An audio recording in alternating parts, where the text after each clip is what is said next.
Hi అండి, welcome to Missamma చెప్పే కథలు. కథ పేరు కాలం మారింది. రచయిత్రి డాక్టర్ మజ్జి భారతి గారు. ఈ కథ ఈనాడు ఆదివారం మ్యాగజైన్లో ఈరోజే ప్రచురితమైంది. ఇక కథలోకి వెళ్ళిపోదాము. అత్తయ్య, మీ అబ్బాయికి యాక్సిడెంట్ అయింది అన్న కోడలి మాటలతో దొరికిన ఫ్లైట్ పట్టుకుని బెంగళూరులో వాలిపోయారు శ్రీహరి సుభద్ర దంపతులు. ఇప్పుడు బాగానే ఉంది, కంగారేం లేదు అని ఫోన్ పెట్టే ముందు కోడలు చెప్పినా కంగారుగానే ఉంది. ఫ్లైట్ దిగి ఏ హాస్పిటల్ అని కోడలికి ఫోన్ చేస్తే ఈరోజు డిశ్చార్జ్ చేసేస్తారు, ఇంటికి వచ్చేయమంది. ఇంటికి వెళ్తే కోడలు మామూలుగానే వర్క్ చేసుకుంటుంది. ఇంటికి వచ్చిన అత్తామామలను చూసి ప్రయాణం చేసి అలసిపోయి ఉంటారు, టిఫిన్ తిని రెస్ట్ తీసుకోండి అని తప్పించి ఇంకే వివరాలు చెప్పడం లేదు. యాక్సిడెంట్ ఎలా జరిగింది, ఎప్పుడు జరిగింది, అబ్బాయి ఇప్పుడు ఎలా ఉన్నాడు అన్న ప్రశ్నలను అడుగుదామనుకున్నా సీరియస్గా పనిచేసుకుంటున్న కోడల్ని చూసి సైలెంట్ అయిపోయింది సుభద్ర. పోనీ నేను వెళ్తాను, హాస్పిటల్ పేరు చెప్పమ్మా అని శ్రీహరి గారు అడిగినా, ఎందుకు మావయ్య, ట్రాఫిక్లో మీరు ఎక్కడుంటారో, వాళ్ళ ఫ్రెండ్స్ ఎటు నుండి తీసుకొస్తారో, మీరు వాళ్ళు అటు ఇటు అయిపోతారు అనేసింది. నిజమే అనిపించింది శ్రీహరికి. రాత్రి 9 గంటలైనా ఇంకా రాలేదు కొడుకు. ఆదురదా పడుతున్న అత్తామామలతో వచ్చేస్తారులేండి అంటుంది కానీ కోడలి ముఖంలో కొంచెమైనా కంగారు కనిపించలేదు. అదేమిటని కోడల్ని అడగలేక కాలు కాలిన పిల్లిలా అటూ ఇటూ తిరుగుతున్నారు భార్యాభర్తలిద్దరూ. 11 గంటల తర్వాత ట్యాక్సీ శబ్దం వినిపించి ఇద్దరూ బయటికి పరిగెత్తారు. అదేమిటి, కొడుకు హర్ష ఒక్కడే, కూడా ఎవరూ లేరు.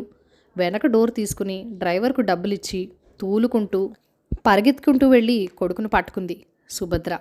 కొడుకు ఒంటి నుండి మందుల వాసన. హాయ్ డియర్, నా కోసమే చూస్తున్నావా? మాట ముద్దముద్దగా వచ్చింది.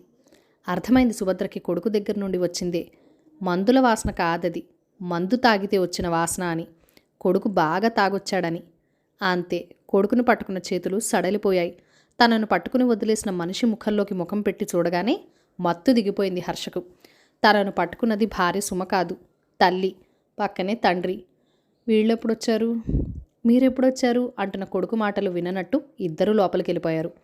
తాము వచ్చినప్పటి నుంచి కోడలి ఎందుకు అలా ఉందో, యాక్సిడెంట్ పేరు చెప్పి ఎందుకు రమ్మందో అర్థమైంది ఇద్దరికి. 6 నెలలు అవుతుంది కొడుకుకి ప్రమోషన్ వచ్చి. పెళ్ళాక కూడా ప్రతిరోజు ఫోన్ చేసే కొడుకు పని ఎక్కువైంది, రోజు మాట్లాడలేకపోతున్నానంటే నిజమే అనుకుంది. మీటింగ్లు ఉంటాయి, రాత్రి వేళ చేయకంటే నమ్మింది. విషయం ఇదన్నమాట. ఇప్పుడు ఏం చెయ్యాలి? బయటకు చెప్పకపోయినా ఇద్దరి మనసుల్లోనూ ఇదే ప్రశ్న. మా అమ్మా నాన్నలు వచ్చారని ఫోన్ ఎందుకు చేయలేదు అని సుమను గదమాయిస్తున్న కొడుకు మాటలు వినిపిస్తున్నాయి. బరువుగా తెల్లారింది ఆ మరుసటి రోజు ఆ నలుగురికి. అమ్మా నాన్నలు వచ్చారంటే పండగే హర్షకెప్పుడు. ఈసారి తల్లి ముఖం ఎలా చూపించాలి, తల్లితో ఎలా మాట్లాడాలో అర్థం కాక సతమతమైపోతున్నాడు గదిలో. చివరికి ధైర్యం కూడా తీసుకుని ఆఫీస్లో పార్టీ తప్పలేదు అన్నాడు తల్లితో. తల్లి చూసిన చూపుతో కూడా తీసుకున్న ధైర్యం ఎగిరిపోయి గదిలోకి వెళ్ళిపోయాడు. ఆ 2 రోజులు కూడా బరువుగానే గడిచాయి, పెద్దగా మాటలేమీ లేకుండా. సోమవారం ఉదయాన్నే సుమా, నిన్ను మీ ఆఫీస్లో దింపేస్తారా అని హర్ష అంటే, నాకు ఈరోజు వర్క్ ఫ్రమ్ హోమ్ అనేసింది సుమ. హర్షకే కాదు, శ్రీహరి సుభద్రకు కూడా అర్థమైంది సుమ ఎందుకు ఇంట్లో ఉండాలనుకుంటుందో. ఏమీ చేయలేని హర్ష ఆఫీస్కి బయలుదేరాక తప్పలేదు. కోడలు ఖాళీగా ఉన్న సమయం చూసుకుని, నీ బాధ అర్థం చేసుకోగలను, నువ్వు కాస్త ఓపికగా ఉంటే అన్నీ సర్దుకుంటాయి అంటూ, ఈ వయసులో మగవాళ్ళు ఎలా ఉంటారో, కాస్త జాగ్రత్తగా ఉంటే ఆడవాళ్ళ కాపురాలు ఎలా సర్దిద్దుకోవాలో సుమకు వివరించబోయింది సుభద్ర. మామయ్య గారి మీద కోపం వస్తే మీరేం చేసేవారు సూటిగా అడిగేసింది సుమ. ఏం చేసేదాన్ని, పుట్టింటికి వెళ్ళిపోయేదాన్ని అని చెప్పబోయి ఆగిపోయింది సుభద్ర. అప్పట్లో కోపం వస్తే పుట్టింటికి వెళ్ళిపోయేవాళ్ళు, ఇప్పుడు ఉద్యోగాలు చేస్తున్న ఆడవాళ్ళు ఎక్కడికి పోగలరు? దానికి తోడు అప్పట్లో ఉద్యోగాలు చేసే ఆడవాళ్ళు తక్కువ మంది. ఆర్థిక స్తోమత లేదు కాబట్టి భర్త మీదో పుట్టింటి వీళ్ల మీదో ఆధారపడేవాళ్ళు. అప్పటి తన సంగతి తీసుకుంటే పుట్టింటి బలం ఉంది కాబట్టి ఇంట్లో గొడవలు జరిగినప్పుడు, భర్త తాగొచ్చి ఇబ్బంది పెట్టినప్పుడు కానీ పుట్టింటికి వెళ్ళిపోయేది. తర్వాత భర్తో అత్తమామలు బతిమలాడి సర్ది చెప్పి తీసుకొని వచ్చేవాళ్ళు. తనలాగా పుట్టింటి బలం లేని వాళ్ళకి కష్టమైనా నష్టమైనా అత్తవారింట్లోనే ఉండక తప్పేది కాదు. ఇప్పుడు కాలం మారింది, ఆడవాళ్ళు ఉద్యోగాలు చేస్తున్నారు, భర్తలతో సమానంగా ఒక్కోసారి ఇంకా ఎక్కువగా సంపాదిస్తున్నారు. అటువంటప్పుడు ఎవరి మీదో ఆధారపడాల్సిన అవసరం ఏముంది? భర్త పెట్టే హింసలను భరించవలసిన అవసరం ఏమిటి? అడిగితే సారీ చెప్పడం, 2వ రోజు మళ్ళీ మామూలే. అదీగాక తాగొచ్చి అంటూ ఆగిపోయింది సుమ. తనకు తెలియని విషయం కాదు, తాగి వచ్చిన వాళ్లలో కోరిక పెరిగి భాగస్వామి శరీరం ప్రతిఘటిస్తున్నా వారి ఇష్టాయిష్టాలతో సంబంధం లేకుండా బలవంతంగానైనా కోరిక తీర్చుకుంటారు మగవాళ్ళు. మందు కంపుకి వికారం వస్తుంటే, శరీరం సహకరించక కట్టుకున్న మొగుడైనా మృగంలా మీద పడుతుంటే విదిలించుకోలేక వదిలించుకోలేక ఆ నరకయాతన తాను అనుభవించింది. ఉదయం లేచి సారీ చెప్తే రాత్రి జరిగింది మరుపుకొచ్చేస్తుందా? ఆ తర్వాత ఎప్పుడైనా భర్త ప్రేమగా మీద చెయ్యవేసినా అంతకుముందు తనువు మనసు అనుభవించిన ఆనాటి నరకయాతన గుర్తుకొస్తుందే గాని మనసు రాగజింతమవుతుందా? అయినా ఏం చేయగలిగాం? ఈ కాలం ఆడవాళ్ళు తనలా పుట్టింటికి వెళ్ళిపోవడమా, లేక పంటి బిగున ఆ బాధను భరించడమా తప్ప? మారిన కాలంలో ఇప్పటి ఆడవాళ్ళకి ఆ రెండూ చేయాల్సిన అవసరం లేదు. వాళ్ళ కాళ్ళ మీద వాళ్ళు నిలబడగలుగుతున్నారు. సంపాదన స్వేచ్ఛ వారికున్నాయి. సుమ మాటల్ని బట్టి ప్రమోషన్ వచ్చాక పార్టీలంటూ చిన్నగా మొదలై గత 3 నెలల నుండి ఎక్కువైంది. ఇప్పుడే కంట్రోల్ చేయకపోతే తర్వాత కష్టమనే నిర్ణయానికి సుమ వచ్చేసిందని అర్థమైంది సుభద్రకు. అందరూ పడుకున్నారనుకుని బాల్కనీలో ఫ్రెండ్తో కొడుకు నిన్న రాత్రి మాట్లాడిన మాటలు గుర్తొచ్చాయి సుభద్రమ్మకు. ఒరే, కష్టపడి పార్టీ అరేంజ్ చేశానురా, అమ్మాయిలు కూడా వస్తున్నారా అన్న ఫ్రెండ్ మాటలకు ఊరు నుండి అమ్మ నాన్న వచ్చారు, ఈసారి నన్ను వదిలే అని నోరు నొక్కుంటూ కొడుకు చెప్తుంటే, అమ్మాయిలలో అమ్మా నాన్నలను చూసుకో మరి. అటు ఇటు నుండి మాటలు. వ్యవహారం చాలా దూరమే వెళ్ళిందనమాట. సరిదిద్దకపోతే లాభం లేదు. ఆయనలాగా గతం గుర్తొచ్చి మనసు మూగబోయింది. ఇన్నాళ్ళు సుమ ఒక్కతే కాబట్టి ఏం చేసినా చెల్లింది. అమ్మా నాన్నలున్న ఈ 4 రోజులు జాగ్రత్తగా ఉంటే సరిపోతుందని ఫ్రెండ్స్కి చెప్పేశాడు పిలవద్దని. వారమైనా అమ్మా నాన్నలు ప్రయాణమయ్యే సూచనలు కనిపించడం లేదు. అది వరకు 4 రోజులు అవగానే టికెట్ బుక్ చేయమని అడిగేవారు. ఇప్పుడు ఏమీ అనడం లేదేంటి? ఏం చేయాలో పాల్పోవడం లేదు హర్షకు. ఏదైనా అని ఉంటే బాగుండును. మౌనంతో ఇద్దరు శిక్షిస్తున్నారు. తల్లి ఒక్కతే ఉన్నప్పుడు ఆ మాట ఈ మాట మాట్లాడుతూ, నేను మారిపోయానమ్మా, నన్ను క్షమించవా అంటూ అడిగాడు. ఆఫీస్ నుండి వచ్చాక నీతో మాట్లాడాలి అని పక్క నుండి తండ్రి మాటలు. ఆ మాటలలో పదును పిడుగు పడినట్లయింది హర్షకి. అలాగే నాన్న అంటూ అక్కడి నుండి జారుకున్నాడు. తండ్రి నోటి వెంట ఏ మాటలు వినాల్సి వస్తుందో అని భయంగానే ఉంది. సాయంకాలం ఇంటికి రాగానే అలా వెళ్దాం పదా అంటూ దగ్గరలో ఉన్న పార్క్కి దారి తీశారు. నా గతం గురించి చెప్తాను, వింటావా? కొత్తగా అనిపించాడు తండ్రి. ఏ నిజాన్నైతే నీకెప్పటికీ తెలియకుండా నాతో పాటు సమాధి చేయాలనుకున్నానో ఆ నిజాన్ని ఇప్పుడు చెప్పక తప్పడం లేదు అంటూ ఆగిపోయాడు. తల దించుకుని 2 చేతుల్లో ముఖాన్ని దాచుకున్నాడు. తండ్రిని ఎప్పుడు అలా చూడలేదు. చాలాసేపు మౌన్యం రాజ్యమేలాక తనను తాను సంభాళించుకుని మొదలుపెట్టాడు శ్రీహరి. నువ్వు పుట్టిన కొత్తలో డెలివరీకని మీ అమ్మ మీ తాతగారింటికి వెళ్ళినప్పుడు ఇంట్లో ఒక్కడివే ఏం చేస్తావురా, సరదాగా రా అన్న ఫ్రెండ్స్ బలవంతం మొదలైంది. మందు తాగడం. మీ అమ్మ వచ్చాక కూడా అదే కంటిన్యూ అయింది. ఇప్పుడు నీలాగే నిన్ను చూసుకోవడానికి మీ అమ్మకు తోడుగా మీ పిన్ని వచ్చింది. ఒకరోజు తాగిన మత్తులో మీ అమ్మ అనుకుని మీ పిన్నిని దగ్గరికి లాక్కున్నాను. తను పెనుగులాడుతున్నా గ్రహించలేకపోయాను. నా చెంప చెళ్ళుమనింది. దాంతో తాగిన మత్తు కొంత దిగింది.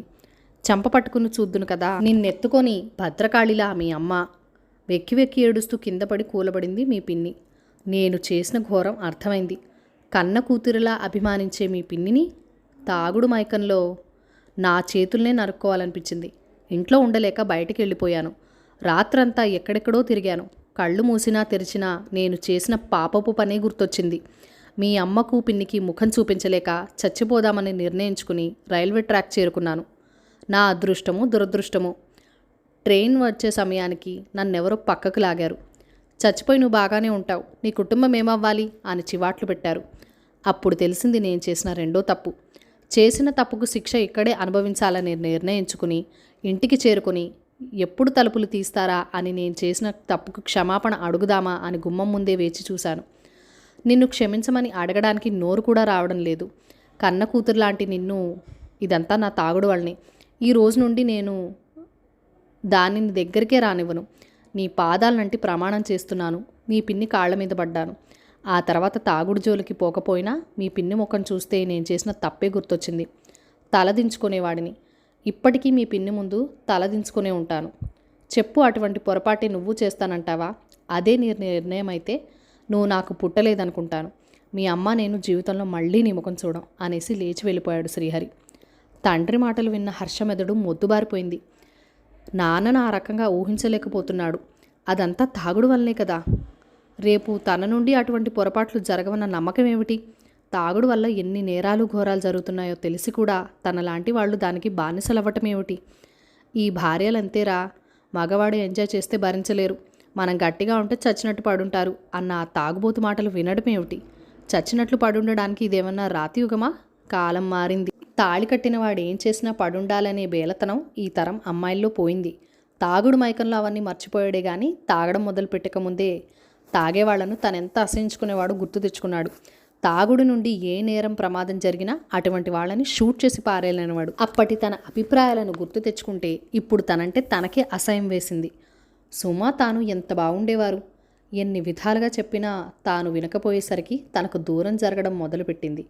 నేను కావాలంటే తాగుడికి దూరంగా ఉండు అన్న కండిషన్ పెట్టింది. అయినా తాను పట్టించుకోకపోయేసరికి అమ్మా నాన్నలను పిలిపించింది.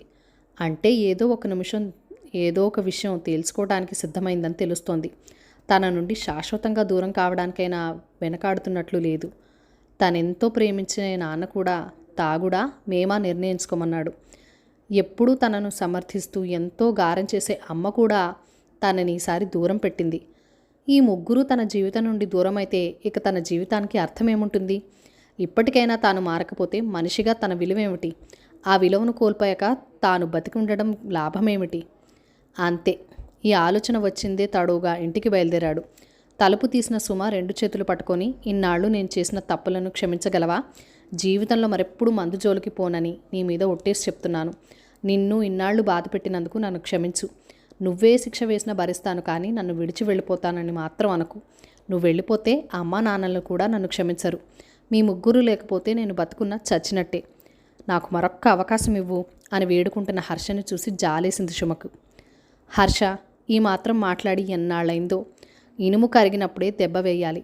అందుకే బింకంగా, ఇదే ఆఖరి ఛాన్స్, ఇంకోసారి రిపీట్ అయితే మీ అమ్మా నాన్నలను కూడా పిలవను అంటున్న సుమను ఆనందంతో దగ్గరికి తీసుకున్నాడు హర్ష. కథ సమాప్తం. ఈ కథను లైక్ చేయండి, షేర్ చేయండి, మన ఛానల్ని సబ్స్క్రైబ్ చేసుకుని మీ సపోర్ట్ ఇవ్వండి. మీ అమూల్యమైన ఫీడ్బ్యాక్ అండ్ సజెషన్స్ నాతో కామెంట్ సెక్షన్లో కూడా షేర్ చేసేయండి. Thank you for watching. Bye bye.